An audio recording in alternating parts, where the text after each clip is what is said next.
Hey everyone, and welcome back to the Let's Learn series. That's right, we're back, and we're going to be going over Python. So this video is going to be all about setting up your lab so you can follow along with the future of the series. Let's jump in. This process consists of three different parts. We're going to install a text editor, download Python, and then run Python to make sure that everything is working. This process will be different between Windows, Linux, and macOS. I'm going to show you the process for installing this on Windows and your Kali Linux machine, which we've used a lot on this channel. I don't have a macOS available, but I'll leave the instructions for how to install it in the description. You can also look up tutorials for it on YouTube. Before we get to the install, it's important to talk about text editors. If you're new to programming, you most likely don't know what your preferred text editor is. I'll post a link with a list of different text editors and which systems they work on, but for you to know which one works best for you, you need to try them all out for yourself. Throughout the series, we're primarily going to be using our Kali Linux machine, so we'll be using the Atom text editor, which I'll show you how to install. With that said, let's get started setting up. Go ahead and navigate to atom.io and start installing the text editor. For your Kali machine, you'll want to start with apt-get update, so open up your terminal and use the command. I'll provide the following commands in the description. Once those commands have successfully run, we can now install it using the apt-get command, sudo apt-get install atom. And once you've installed it, it's super helpful to save a shortcut to have it at the ready.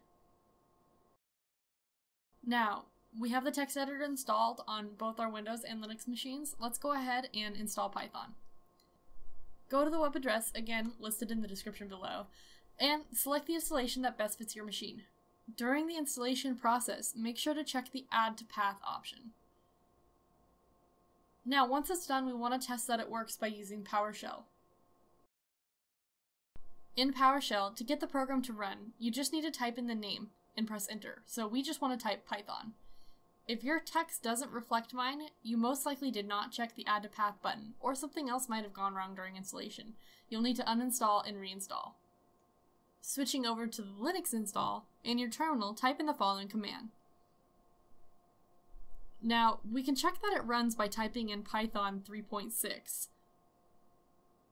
That's it, we're all set up and ready to run Python. All that's left to do is get the old hello world out of the way.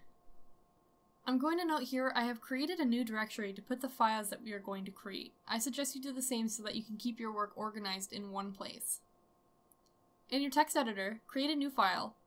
Click Save As, and save it in the new directory you've made. Name it hello.py. All Python files end in py. Let's start adding some code. For the time being, just type in what I'm typing. I'm going to type print hello world, add a new line, and then print literally anything else. Now, save your file.